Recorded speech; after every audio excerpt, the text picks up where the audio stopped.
सभी गुरुजनों एवं विद्यार्थियों को मैं संतोष कुमार एक बार फिर अपने रीड हिंदी यूट्यूब के इस प्लेटफार्म पर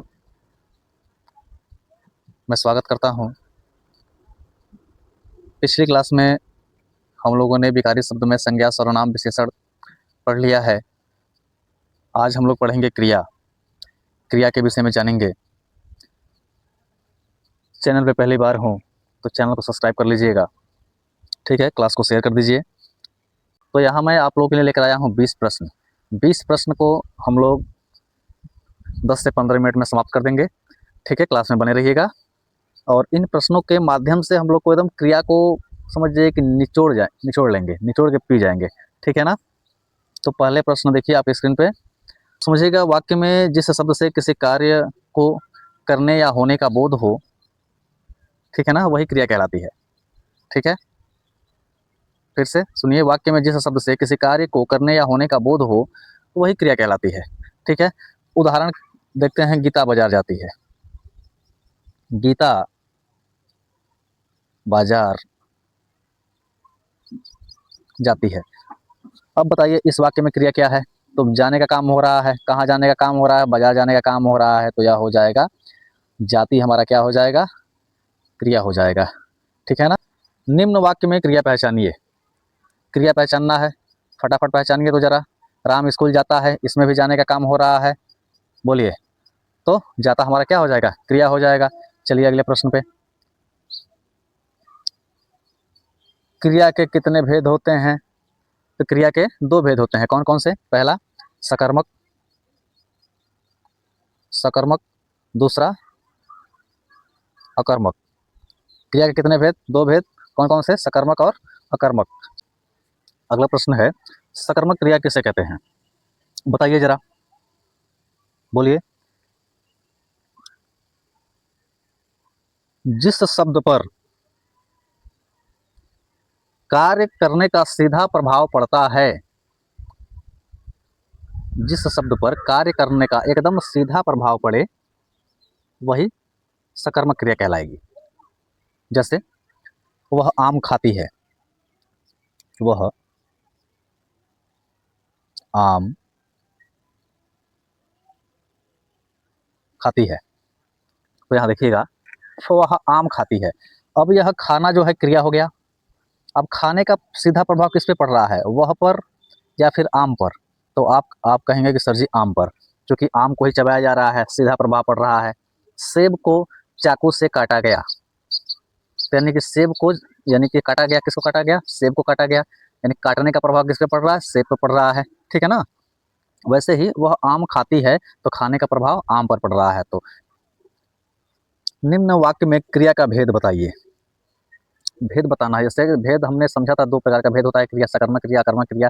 तो इस वाक्य में बताना है कि कौन सी क्रिया है, इसमें सकर्मक क्रिया है कि अकर्मक क्रिया है, इस वाक्य में बताना है। तो सीता गाना गाती है, ठीक है ना। सीता गाना गाती है, तो क्या गाती है? गाना गाती है। तो गाना हमारा सकर्मक क्रिया हो जाएगा, ठीक है। समझ में आ रहा है? कुछ बच्चे तो सोच रहे हो सर जी गाती क्या है?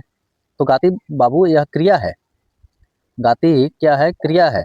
और यह सकर्मक क्रिया है। जो कि प्रश्न पूछा है, निम्न वाक्य में क्रिया का भेद बताइए। तो भेद हमने जाना था, 2 प्रकार के होते हैं, सकर्मक और अकर्मक। तो उनमें से पूछा है कि इन वाक्य में बताइए सकर्मक क्रिया है कि अकर्मक क्रिया है? तो सकर्मक क्रिया है। अगला प्रश्न, निम्न वाक्य में क्रिया का भेद बताइए। बच्चा सो रहा है। अब सोने का प्रभाव किस पे पड़ रहा है? सोने का प्रभाव सीधे कर्ता पे पड़ रहा है ना। तो यानी बीच में, यानी कि बीच में कोई शब्द नहीं है जिसपे सीधा प्रभाव पड़े, तो यानी कि सीधे कर्ता पे पड़ रहा है, यानी इसमें कर्म नहीं है। तो यहाँ पे हो जाएगा अकर्मक क्रिया, ठीक है। अकर्मक क्रिया। पिछले प्रश्न में क्या था? सकर्मक क्रिया था। चलिए अगला प्रश्न, प्रश्न संख्या 8। 8वें प्रश्न क्या कह रहा है? सहायक क्रिया किसे कहते हैं? इसको अंग्रेजी में हम लोग कहते हैं हेल्पिंग वर्ब। तो सहायक क्रिया उस क्रिया को कहते हैं जो क्रिया की सहायता करता है, ठीक है ना। क्रिया की क्या करेगा? सहायता करेगा, वही क्या कहलाएगा? सहायक क्रिया कहलाएगा, ठीक है ना। वाक्य में क्रिया की सहायता करेगा। उदाहरण से समझाइए। तो उदाहरण ले लेते हैं। वह किताब पढ़ती है, वह किताब पढ़ती है। ठीक है ना, जो यहाँ पे है जो शब्द दिखाई दे रहा है जो शब्द दिखाई दे रहा है, यही हमारा क्या कहलाएगा, सहायक क्रिया कहलाएगा। ठीक है ना, तो यानी कि अगर वाक्य में है, हो, हैं, था, थे, थी, ठीक है ना, चुका, चुकी, चुके, ठीक है ना, तो ऐसे शब्द आते हैं, तो ये शब्द हमारे हेल्पिंग वर्ब कहलाएंगे, यानी कि सहायक क्रिया कहलाएंगे। ठीक है ना, सहायक क्रिया किसे कहेंगे, ऐसे शब्द जो वाक्य में क्रिया की सहायता करते हैं वे सहायक क्रिया कहलाते हैं। अगला प्रश्न, मुख्य क्रिया किसे कहते हैं। मुख्य क्रिया जैसे पढ़ना, लिखना, सोना, पहनना, जानना, खाना, पीना, लाना, देना, छूना, हंसना, रोना, यह हमारी मुख्य क्रिया कहलाएंगी। राम बाजार जाता है, तो जाने मुख्य क्रिया हो जाएगा, यही हो जाएगा। ठीक है ना, अगला प्रश्न, निम्न वाक्य में सहायक क्रिया पहचानना है। सहायक क्रिया है, अभी चर्चा किया था। अगला प्रश्न, काल के आधार पर क्रिया के भेद बताना है। काल के आधार पर क्रिया के भेद सभी लोग जानते हैं, भूत, भविष्य, वर्तमान। भूत, भविष्य, वर्तमान, यानी कि कोई भी क्रिया होती है वह समय के अनुसार ही होती है। ठीक है, चलिए आगे बढ़ते हैं।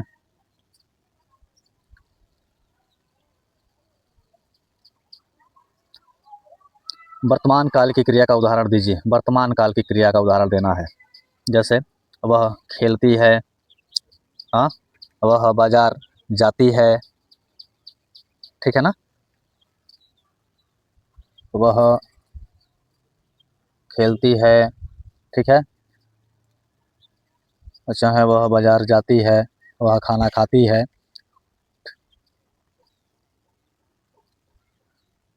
यह हमारी वर्तमान काल की क्रिया हो जाएगी।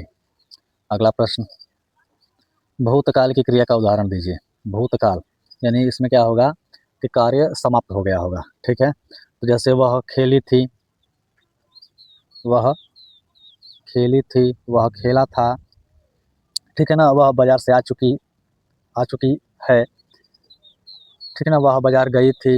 इस प्रकार की जो वाक्य हैं वे भूतकाल के अंतर्गत आएंगे। भूतकाल का मतलब है कि वाक्य में कार्य जो हो रहा होगा वह समाप्त हो गया होगा। ठीक है ना, वही भूतकाल होगा। चलिए अगला प्रश्न, 14वां नंबर, भविष्यत काल की क्रिया का उदाहरण दीजिए। भविष्य काल, जैसे वह खेलेगा, वह बाजार जाएगी, वह माखन खाएगा, मैं पढ़ूंगा, वह पढ़ेगी, वे सब पढ़ेंगे। हाँ, यह हमारी क्या हो जाएगी, भविष्य काल की क्रिया हो जाएगी।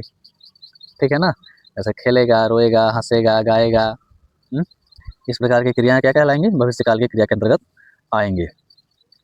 एक उदाहरण लिख लीजिए, वह खेलेगा। ठीक है ना, चलिए अगले प्रश्न पे, निम्न वाक्य को भूतकाल में बदलना है। वह खेलता है, क्या हो जाएगा, वह खेला। ठीक है, यह क्रिया क्या है, वर्तमान काल की क्रिया है, और इसमें क्या करना है, भूतकाल में बदलना है। ठीक है, चलिए हो गया। अगला प्रश्न, निम्न वाक्य को भविष्य काल में बदलना है। मैं पढ़ता हूँ, क्या हो जाएगा, बोलिए, मैं पढ़ूंगा, क्या हो जाएगा, मैं पढ़ूंगा। कहानी खत्म। अगले प्रश्न पे,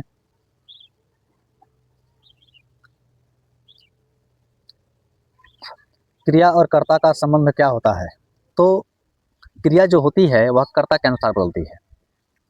क्रिया कर्ता के अनुसार बदलती है, लिख देते हैं।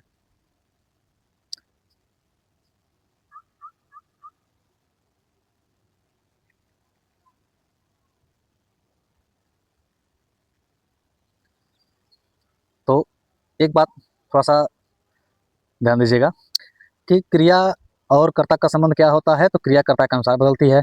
और आप लोग जानते हैं क्रिया जो क्या है, विकारी शब्द है। विकारी शब्द वही शब्द कहलाते हैं जिनमें परिवर्तन होता रहता है। किसके अनुसार परिवर्तन होगा? कर्ता के अनुसार परिवर्तन होगा, लिंग के अनुसार परिवर्तन होगा, वचन के अनुसार परिवर्तन होगा। बात याद आ गई? बोलिए। तो निम्न वाक्य में कर्ता और क्रिया को पहचानना है। कर्ता को पहचानना है और क्रिया को पहचानना है। कर्ता क्या है? पहले वाक्य को पढ़ लेते हैं। मोहन खाना खा रहा है, तो कौन खाना खा रहा है? तो मोहन खाना खा रहा है, तो यह हमारा कर्ता हो जाएगा। क्रिया पहचानना है, तो क्रिया क्या हो जाएगा? खाना क्या हो जाएगा? क्रिया हो जाएगा। बोलिए, क्रिया हो जाएगा। और यहाँ देखिए रहा है, यह हमारी क्या हो जाएगी? सहायक क्रिया हो जाएगी। किस प्रकार की क्रिया? सहायक क्रिया। ये खाना क्या हो जाएगा? यह कर्म हो जाएगा। कौन सा कर्म? सकर्मक। ठीक है ना? सकर्मक यानी कि जो वाक्य है यह कर्म के साथ आया है, सकर्मक के साथ आया है। ठीक है ना? समझ में आ गई बात? अगले प्रश्न पे, क्रिया के रूप कितने होते हैं? क्रिया के कितने रूप होते हैं, जरा बताइए। क्रिया के मुख्यतः 3 रूप होते हैं। कितने रूप? 3 रूप। ठीक है, कौन कौन से? धातु, धातु, क्रिया और रूप।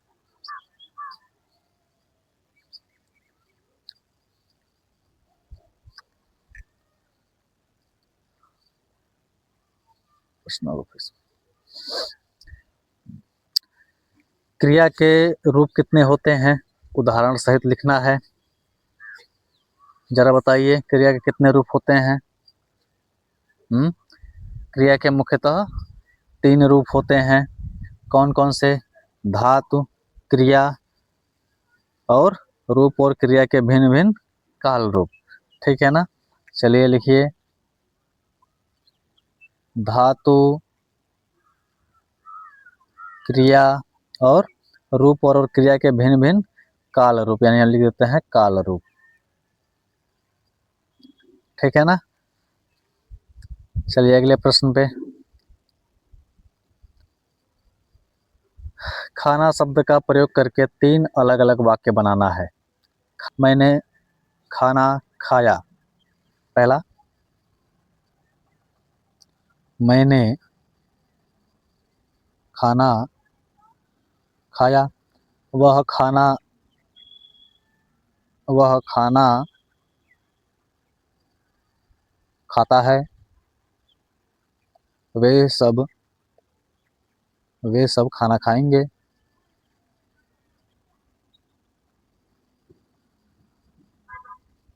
ठीक है, तो यह 20 प्रश्नों की क्लास पूरा आप लोगों ने देख लिया। समझ में नहीं आई होंगी तो फिर से रिपीट करके देख लीजिएगा। मैं कहूँगा कि साथ में पेन कापी लेकर बैठिएगा तो अच्छे से समझ में आएगा। ठीक है, मिलते हैं अगले क्लास में। यहाँ पे हम लोग का विकारी शब्द होता है समाप्त। अब हम लोग देखेंगे अविकारी शब्द को। ठीक है ना?